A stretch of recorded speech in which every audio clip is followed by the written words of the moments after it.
മിന്നൽ മുരളി സിനിമയിലെ വില്ലൻ കഥാപാത്രത്തെ പോലെയാണ് CHR വിഷയത്തിൽ ഇടത് സർക്കാരെന്ന് MP ഡീൻ കുര്യാക്കോസ്. ഇടുക്കി ലൈവ് വാർത്തകൾ നിങ്ങൾക്കായി അവതരിപ്പിച്ചത് furniture, Saint Jude Square, Vellayamkudi road, Kattappana. ഇടതുപക്ഷ ഗവൺമെന്റ് ഇടുക്കി ജില്ലയ്ക്ക് തീ കൊടുത്തു. എന്നിട്ടാണ് ഇപ്പോൾ നാട് മുഴുവൻ സമരവുമായി നടക്കുന്നത്. നമ്മൾ നേടിയ അവകാശങ്ങളെല്ലാം നശിപ്പിക്കുകയാണ് ഇടതുപക്ഷ സർക്കാർ ചെയ്തതെന്നും അദ്ദേഹം പറഞ്ഞു. UDF സംഘടിപ്പിച്ച വിചാരണാ സദസ്സ് കട്ടപ്പനയിൽ ഉദ്ഘാടനം ചെയ്ത് സംസാരിക്കുകയായിരുന്നു അദ്ദേഹം. ഇടതുപക്ഷ സർക്കാരിന്റെ ജനദ്രോഹ ഭൂനിയമങ്ങൾക്കെതിരെയാണ് UDF വിചാരണാ സദസ്സ് സംഘടിപ്പിച്ചത്.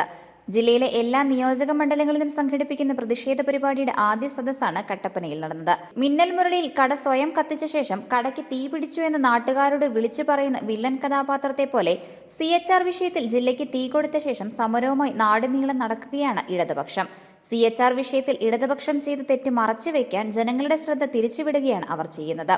ഒക്ടോബർ മാസം 4-ാം തീയതി സുപ്രീം കോടതിയിൽ നിന്നും ജില്ലയ്ക്കെതിരെ വിധിയുണ്ടാകുമ്പോൾ സർക്കാർ അഭിഭാഷകർ സുപ്രീം കോടതിയിൽ എന്ത് ചെയ്യുകയായിരുന്നുവെന്ന് വ്യക്തമാക്കണമെന്നും ഡീൻ കുര്യാക്കോസ് വിചാരണാ സദസ്സ് ഉദ്ഘാടനം ചെയ്തുകൊണ്ട് പറഞ്ഞു. വില്ലൻ കഥാപാത്രം തന്നെ ശ്രദ്ധ തിരിച്ചുവിടുന്നതിന് വേണ്ടി ജനങ്ങൾക്ക് മുമ്പാകെ മറ്റൊരു തരത്തിൽ അവതരിക്കുകയാണ്. വീടിന് തീ കൊടുത്തിട്ട് പുറത്തിറങ്ങിയിട്ട് നാട്ടുകാരെ വിളിച്ചു കൂട്ടുകയാണ്. നാട്ടുകാരെ ഓടിവായോ, വീടിന് തീ പിടിച്ചു എന്ന് പറഞ്ഞു. സത്യത്തിൽ വീടിന് തീ കൊടുത്തത് ഈ വില്ലനാണ്. നാട്ടുകാരെ തെറ്റിദ്ധരിപ്പിക്കാൻ വേണ്ടി മറ്റു തരത്തിൽ അദ്ദേഹം അവതരിക്കുകയാണ്. ആദ്യമൊക്കെ വലിയ തെറ്റിദ്ധാരണയാണ്. അവസാനം നാട്ടുകാരെല്ലാവരും അത് മനസ്സിലാക്കി ആ വില്ലനെ കീഴ്പ്പെടുത്തുന്നതാണ് ആ സിനിമ എന്ന് പറഞ്ഞതുപോലെയാണ് ഇടുക്കിയിലെ അവസ്ഥ. ഇടതുപക്ഷ ഗവൺമെന്റ് ശരിക്കും ഇടുക്കി ജില്ലയ്ക്ക് തീ കൊടുത്തു. എന്നിട്ടിപ്പോൾ നാട് മുഴുവൻ സമരം ചെയ്ത് തെറ്റിദ്ധരിപ്പിച്ചുകൊണ്ടിരിക്കുകയാണ്. ഈ പറയപ്പെടുന്ന എല്ലാ വിഷയങ്ങളും ഉണ്ടാക്കി അതിനെക്കുറിച്ച് നേതാക്കന്മാരോട് വിശദീകരിച്ചു. ഇപ്പൊ വന്ന് എന്തെല്ലാം കാര്യങ്ങളാണോ നമ്മൾ നേടിയത്, ആ നേടിയ അവകാശങ്ങൾ ഉൾപ്പെടെ ഇവർ കവർന്നെടുത്തു. എന്നിട്ട് അവർ ഐക്യജനാധിപത്യ മുന്നണിയെ പഴി പറയാണ്. എന്നിട്ട് ഇതെല്ലാം ഇവർ പറയുന്നതെല്ലാം നാട്ടുകാർ വിശ്വസിച്ചു കൊള്ളണം. ആ ഒരു ദുശാഠ്യവും അവർക്കുണ്ട്. അവിടെയാണ് നമ്മുടെ സങ്കടം. കഴിഞ്ഞ ഒക്ടോബർ മാസം കോടതിയിൽ നടന്ന, അല്ലെങ്കിൽ സുപ്രീം കോടതിയുടെ ഭാഗത്തു നിന്നുണ്ടായ വിധി, ഒക്ടോബർ മാസം 4-ാം തീയതി ഉണ്ടായ വിധി,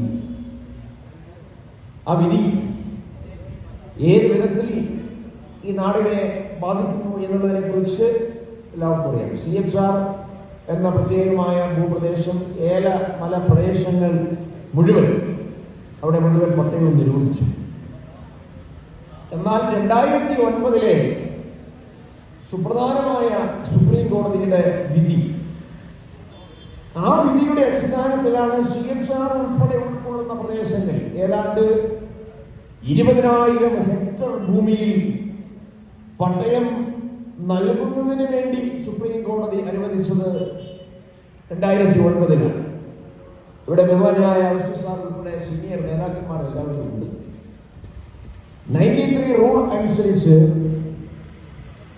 വനേതര ആവശ്യങ്ങൾക്ക് വേണ്ടി പട്ടയം നൽകുന്നതിന് വേണ്ടിയിട്ടുള്ള ക്രമവൽക്കരണം നടത്തുന്ന ആ ഒരു കാലഘട്ടം നമ്മുടെ എല്ലാവരുടെയും മനസ്സിലുണ്ട്.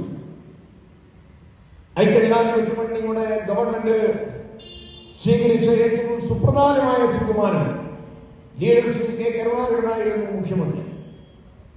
1/1/1977 എന്നുള്ള ആ പ്രത്യേകമായ തീയതി വച്ചുകൊണ്ട് 2018 സെപ്റ്റംബർ 6-ന് പുറത്തിറക്കിയ വനം വകുപ്പിന്റെ വാർഷിക റിപ്പോർട്ടിലും 2022 മെയ് 22-ലെ സർക്കാർ ഉത്തരവിലും 2024 ജൂൺ 12-ന് നിയമസഭയിലെ ചോദ്യത്തിന്റെ മറുപടിയിലും CHR വനഭൂമിയാണെന്ന് അംഗീകരിച്ച മുഖ്യമന്ത്രി പിണറായി വിജയൻ ഈ കേസിലെ 1-ാം പ്രതിയും തീരുമാനത്തെ പിന്തുണച്ച MM മണിയും റോഷി അഗസ്റ്റിനും 2ഉം 3ഉം പ്രതികളുമാണെന്നും നേതാക്കൾ പറഞ്ഞു.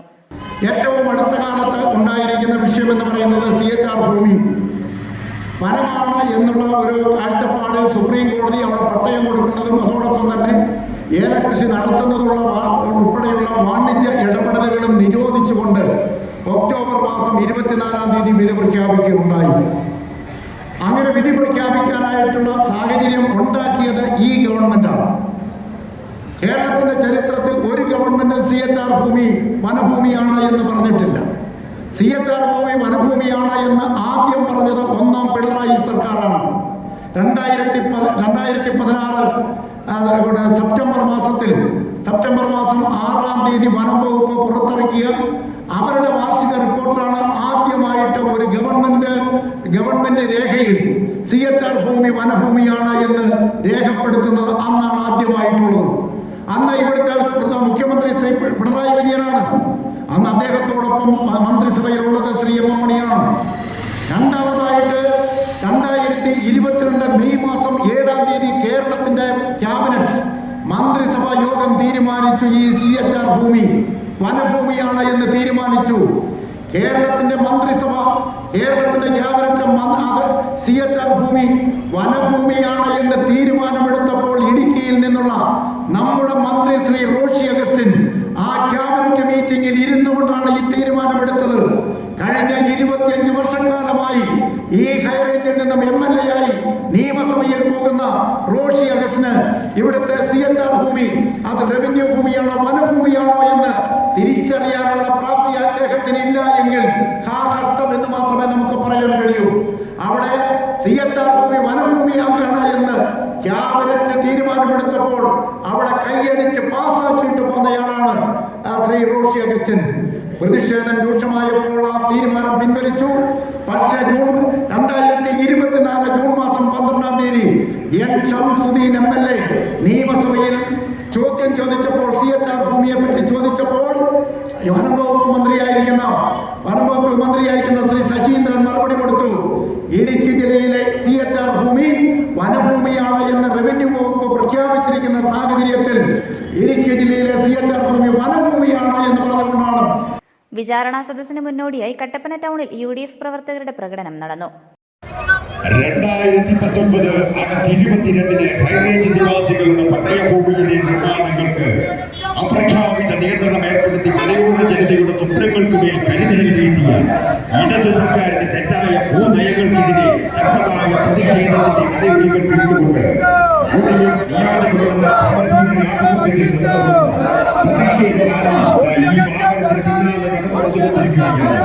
പ്രതിഷേധത്തിന്റെ മുദ്രാവാക്യ അണിയൊഴുകൾ ഒടുക്കിക്കൊണ്ട് കട്ടപ്പനയുടെ നഗരവാസികളെ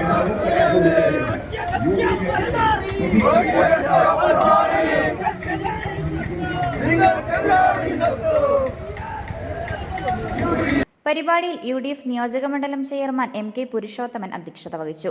നേതാക്കളായ advocate EM Augusthy, Joy Vettikuzhy, MJ Jacob, KMA Shukkoor, S Ashokan, Thomas Rajan, Roy K Paulose, Ibrahimkutty Kallar, MD Arjunan, advocate KJ Benny, Philip Malayattu, Thomas Michael, Aneesh George, Aneesh Chenakkara, Beena Tomy, Josmi George, Joy Kochukarotta തുടങ്ങിയവർ പങ്കെടുത്തു. Idukki live news Kattappana. Idukki live വാർത്തകൾ നിങ്ങൾക്കായി അവതരിപ്പിച്ചത് കട്ടപ്പനയിലെ ഏറ്റവും വിപുലമായ furniture showroom wood Q furniture, Saint Jude Square, Vellayamkudi road, Idukki Kavala. വീട് എന്നത് ഒരു സ്വപ്നമാണ്. ആ വീടിനെ മനോഹരമാക്കുന്നത് ഫർണിച്ചറുകളാണ്.